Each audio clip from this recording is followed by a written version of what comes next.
जय गुरु जी, शुक्राना गुरु जी। सारी संगत को जय गुरु जी।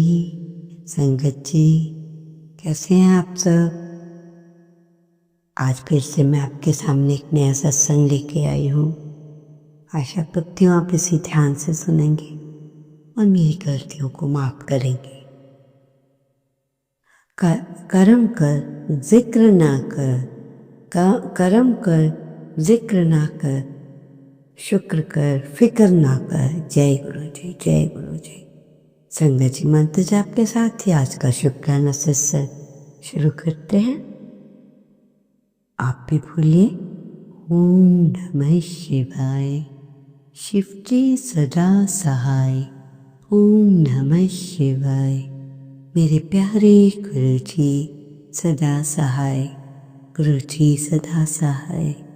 गुरु जी के चरणों में कोटि कोटि नमन, सारी संगत की तरफ से भी और मेरी तरफ से भी।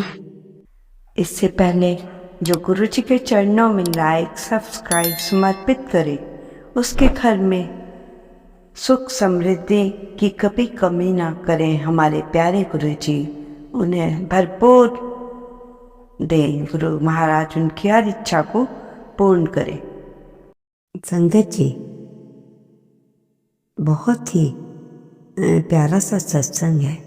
एक सत्संग जो कि गुरु जी को एक संगत जो गुरु जी को नहीं मानती थी, किसी दोस्त के साथ वो सत्संग में आ गया।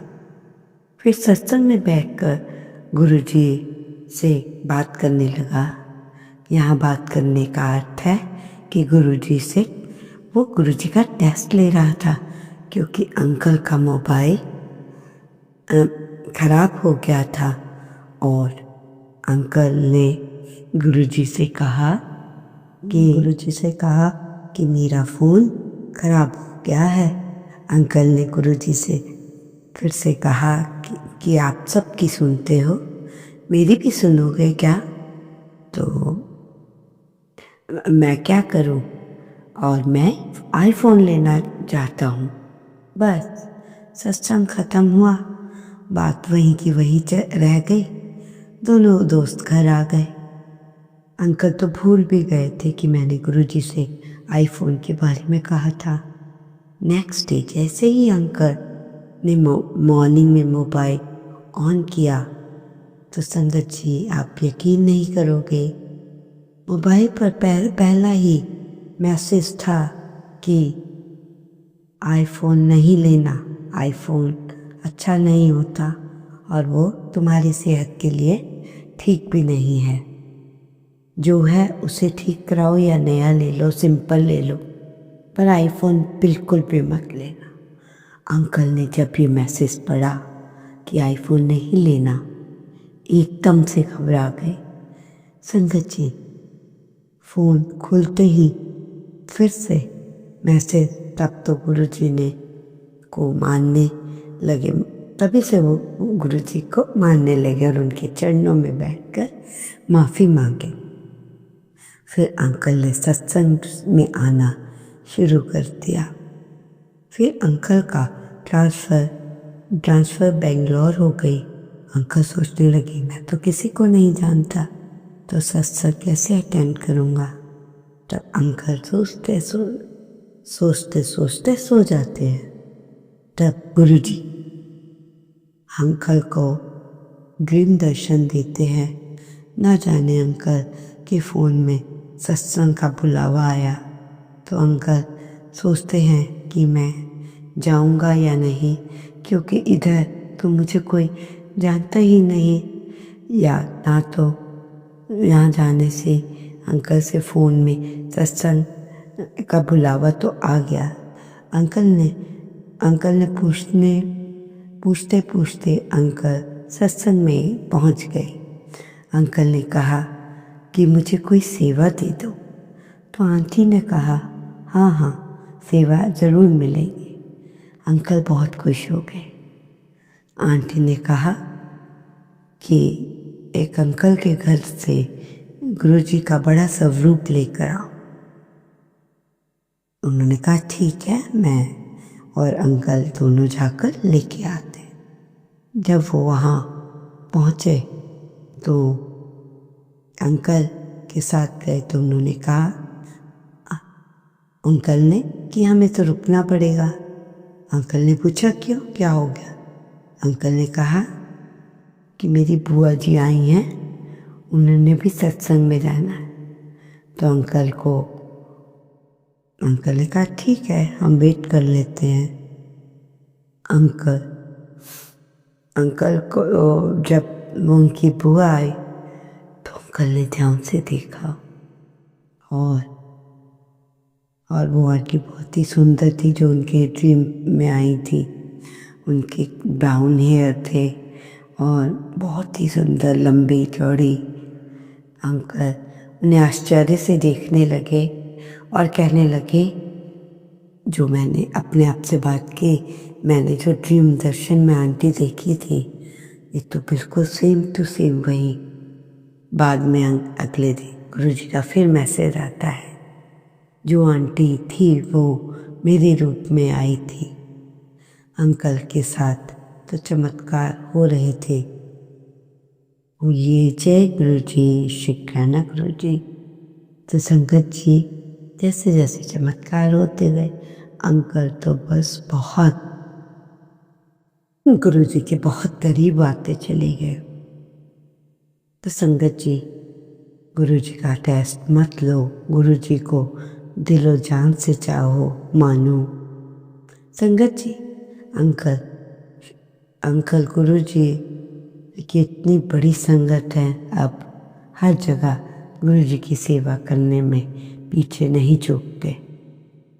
संगत जी, गुरुजी का मैसेज, अभिमान मतलब घमंड। घमंड कहता है कि मुझे किसी की ज़रूरत नहीं पड़ेगी, और गुरुजी क्या कहते हैं, सुनिएगा ध्यान से, कि जीवन में समय का कुछ पता नहीं। कई बार धूल की भी ज़रूरत पड़ जाती है, इसलिए भगवान की बनाई हुई इस दुनिया में प्यार से रहो। जय गुरु जी। संगत जी, अगर आप जिंदगी में 4 बातें याद रखेंगे तो आपको विशेष लाभ होगा। सबसे पहली बात, अगर आप खुद को मजबूत बनाना है आपने, तो हर बात दिल पर लेना छोड़ दो। हर किसी की राय तुम्हारे लिए हकीकत नहीं होती। हर रोज थोड़ा सा मुश्किल काम करो। आसान जिंदगी इंसान को कमज़ोर बनाती है। अपनी जिम्मेदारियां खुद उठाओ। इल्ज़ाम देने वाला मजबूत नहीं बनाता। खामोशी में काम करना सीखो। हर कामयाबी का बताना किसी को ज़रूरी नहीं होता। मजबूत लोग पैदा नहीं होते, वो रोज थोड़ा अपने आप को मजबूत बनाते हैं। जय गुरु जी। संगत जी, कहते हैं कि बहकाने से बड़े बड़े लोग बहक जाते हैं, बड़े बड़े अधिकारी बहक जाते हैं, कर्मचारी, ब्रह्मचारी, साधु संत, नेता, जनता, ऑलमोस्ट सभी बहक जाते हैं। बहकाने वाले लोगों के पास झूठी बातें करने की भी बहुत बड़ी ताकत होती है। झूठ में बहुत दम होता है। इसलिए संगत जी, याद रखना, कितने ऋषि मुनियों ने कहा है कि सच के बराबर कोई पुण्य नहीं, तप नहीं, जप, परंतु आज भी झूठ जिंदा है। तुम्हारे घर में बहुत लोग हैं जो बहकाने वाले से बहक जाते हैं। जैसे मंथरा ने कैकेयी को बहका दिया। कैकेयी उसी का नाम है जो कई लोगों के कहने में आ जाए। संगत जी, याद रखना, किसी को खुश करना भी एक बहुत बड़ा परोपकार है। दुनिया दुख में डूबी है, आप सबको हंसाने की कला भी सीखो। जय गुरु जी। संगत जी, क्या आप सोचते हैं क्या सफलता अकेले रहने से मिलती है? पूरे घर के लोगों को उत्साहित करना भी एक बहुत बड़ा काम है। अनेक लोगों के पुरुषार्थ और उत्साह से सफलता का जन्म होता है। आप सब लोगों को उत्साहित कर दीजिए, जाकर चुपचाप से सो जाइए। गुरु अपने शिष्यों को उत्साहित कर देता है। संगत जी, सभी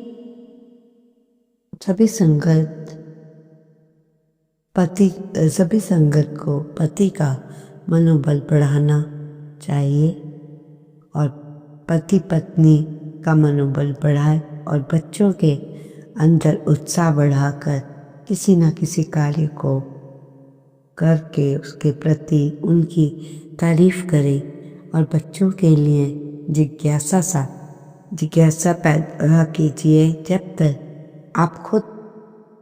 तक आप खुद पैदल चलते हैं तो बच्चों को भी मनोचिकित्सा भी उत्पन्न करें। जब गुरु शिष्यों को अपने साथ लेके चलते हैं तो पैदल चलते हैं तो बच्चों के अंदर मनोचिकित्सा भी उत्पन्न करते हैं। चलते समय वो पूछते हैं हमें कौन सी गाड़ी लेनी चाहिए, तो सबसे अच्छी गाड़ी निकलती है। तो गुरु का शिष्य ये कहता था कि गुरुजी हमें ये गाड़ी लेनी है। तो शिष्य को ये पता नहीं था कि गाड़ी कितने की आती है। तो गुरु ने कहा ये वाली गाड़ी 6 लाख की आती है। तो शिष्य बोला कि हम यही गाड़ी लेंगे क्योंकि यही गाड़ी देखने में अच्छी लगती है। फिर उसके बड़े होने पर शिष्य के उसने 6-7 गाड़ियाँ बार बार बदली, छोटी से छोटी बड़ी से बड़ी गाड़ी सभी ली। कहते हैं यदि बालक के मन में कुछ जागृत करने की इच्छा हो तो कार्य बदल कर बहुत अच्छे से करना चाहिए। जिस व्यक्ति को बहुत कुछ पाने की लालसा होती है वो व्यक्ति जंप करता है और वक्त और बहुत कुछ करने के लिए कूद जाता है। संगत जी, हमेशा आपका लक्ष्य बहुत बड़ा होना चाहिए। धन सभी भक्ति के मार्ग में आगे बढ़ता है, इसलिए भक्ति ज़रूरी है, नहीं तो इधर उधर दौड़ना पड़ता है। अगर संगत जी आप बुराइयों से बचना चाहते हैं तो भक्ति में डुबकी लगाइए। जैसे जैसे आपकी प्रोग्रेस होने लगेगी वैसे वैसे आपकी अपनी भक्ति भी बढ़ती चली जाएगी, क्योंकि आपको पता है संगत का मन बहुत कई बार चंचल होता है और धन बढ़ाना है तो मन सोचता है कि हम कौन सा बहुत बड़ा कार्य करें। अगर मन में भक्ति नहीं है तो आप तुम्हारा कमाया हुआ धन भी तुम्हारे ही लिए उल्टा होता है। इसलिए संगत जी सत्संग से जुड़े, इससे आपको तन मन धन सब अच्छे से बना रहेगा। सत्संग में जुड़ने से और सुख शांति भी आपको मिलती है। संगत जी, कई 3 या 4 घंटे सोते हैं जो कि सही नहीं है। इससे बेहतर है कि 7 घंटे सोएं, आपकी नींद पूरी होगी। इसके बाद जागेंगे तो आपको बहुत फ्रेश फील होगा। इसलिए कम से कम सोने के जब आप सोकर उठेंगे तो बिल्कुल फ्रेश महसूस करेंगे। वो इसलिए क्योंकि आपको गहरी नींद आई। यदि आंखों के नीचे इससे अगर आपकी नींद पूरी ना हो तो आंखों के नीचे काले निशान पड़ जाते हैं। चिंता करने से तो शरीर खोखला होता है। देखने में चाहे आप बाहर से जैसे भी हो, जैसे मान लीजिए दीमक कहीं लग जाए तो वो उस जगह लकड़ी को खोखला कर देती है।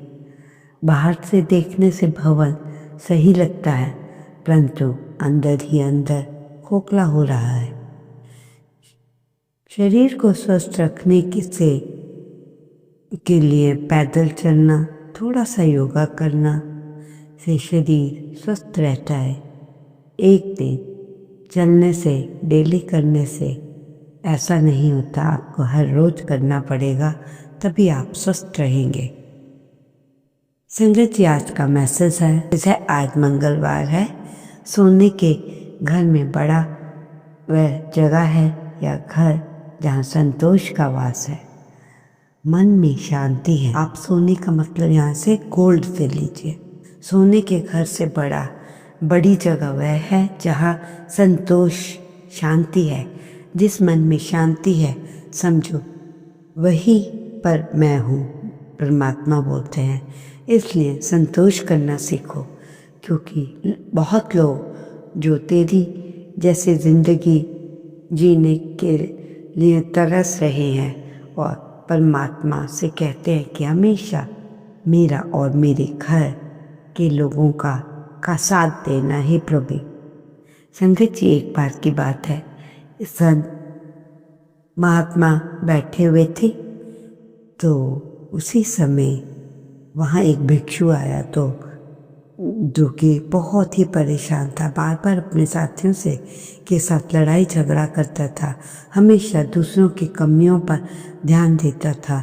जब वो अकेला रह जाता था, तब उसका मन तब भी शांत नहीं होता था।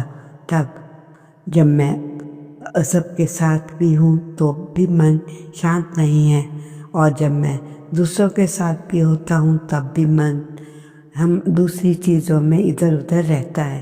परंतु जब हम अकेले होते हैं तो हमें अपने को झांकने का मौका मिलता है। संगत जी, जीवन में आपको कोई टोकने वाला है, उसका एहसान मानिए, क्योंकि जिन बागों में माली नहीं होते वो बाग जल्द ही उजड़ जाते हैं। संगत जी, गुरु जी कहते हैं, जीवन में किसी चीज़ से ना डरे। अगर आप गुरु जी पर सच्चा विश्वास रखते हैं तो निडर रहें। जीवन में चाहे कितनी भी मुश्किलें क्यों ना आए, बस आगे बढ़ते जाएं। उन्होंने हर चीज़ अपने कैलेंडर के अनुसार लिखी है। हर परिस्थिति में कोई ना कोई आशीर्वाद छिपा होता है। ये निकट जो भविष्य में प्रकट करेंगे, इसलिए निश्चिंत हो, जो कि हो रहा है सब अच्छा हो रहा है। ओम नमः शिवाय। शिव जी सदा सहाय। ओम नमः शिवाय। गुरु जी सदा सहाय।